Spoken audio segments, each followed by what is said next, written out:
जिसके कान हों वो सुन ले, जिसकी आंखें हों वो देख ले।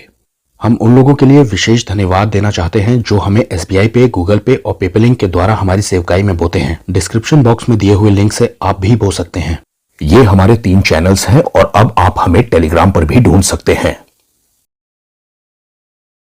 पिछले वीडियो में हमने आपसे बात की थी पापों को मान लेने के बारे में, यानी कन्फेस करने के बारे में। तो क्या पापों का अंगीकार करना पुराने नियम में भी शामिल था? आइए देखते हैं। लय व्यवस्था 5:5। और जब वो इन बातों में से किसी भी बात में दोषी हो, तब जिस बात में उसने पाप किया हो वो उसको मान ले। इंग्लिश में लिखा है he shall confess that he had sinned in that thing। लय व्यवस्था की किताब में बलिदान बहुत सारे दिए हैं, लेकिन वहाँ ये बात भी दी है कि उसे कन्फेस करना भी जरूरी है, उसे बोलना है जो उसने किया है। अब बात चाहे पुराने नियम की हो चाहे नए नियम की हो, लेकिन आपका पापों को मान लेना ये एक बहुत बड़ी बात है परमेश्वर की नजर में। इसीलिए तो ये बाइबल में दर्ज कराया गया है। कई विद्वान इस तरह से पाप करने को मानते हैं जैसे कि वो घमंड में किया जा रहा हो, लेकिन जब आप पापों का अंगीकार करते हैं, उन्हें मान लेते हैं, इसका मतलब यह है कि आप अपने आप को दीन कर रहे हैं परमेश्वर के सामने। और शैतान नहीं चाहता है कि आप पापों को माने या कन्फेस करें। वो नियम दिखाने के बाद मैं आपको इसका एक एग्जाम्पल भी दूंगा। दूसरा कुरिन्थियों 12:10 में पौलुस कहता है, इस कारण मैं मसीह के लिए निर्बलताओं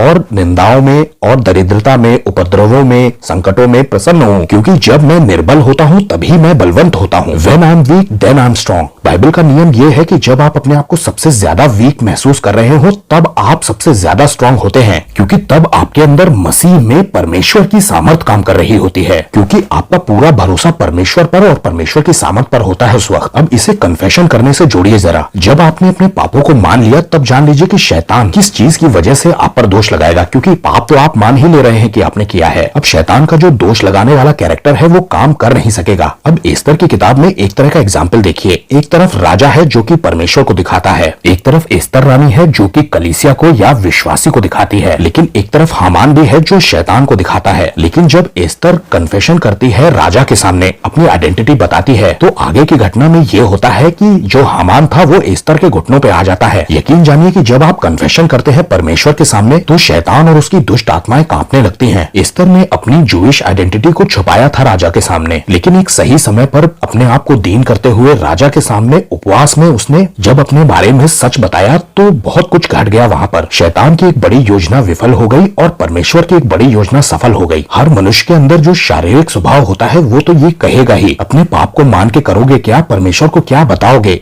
क्यों बताना है परमेश्वर को, उसे तो सब पता ही है। तुम बस परमेश्वर से कटे कटे रहो, भागे भागे घूमो। ये भी कोई बात हुई कि तुम पहले परमेश्वर के सामने ही गलती करो, उसके बाद घंटे भर बैठ के उसके सामने बताओ भी कि मैंने ये किया, मैंने वो किया। इस तरह की बात शैतान आपके मन में डालेगा ही डालेगा, लेकिन आपको ऐसी बातों को सुनना नहीं है, इन पर कान नहीं लगाना है, बल्कि कन्फेशन करने से आप परमेश्वर को ये दिखाएंगे कि परमेश्वर के साथ आपका एक जीवित संबंध है, आप एक व्यक्तिगत रिश्ते में है उसके साथ, जैसा कि कलीसिया एस्तर ने हामान शैतान के सामने किया था। दरअसल पापों को मान लेने से, अंगीकार कर लेने से नुकसान उसी का हो रहा होता है, इसीलिए वो ये बातें आपके दिल में डालता है। वो कहेगा कि कमजोर लोग करते हैं कन्फेशन, तो आप उसे रिप्लाई में यही कह सकते हैं कि हाँ मैं कमजोर होना चाहता हूँ, क्योंकि जब मैं कमजोर होता हूँ तभी तो मैं बलवान होता हूँ। सबको जय मसीह की।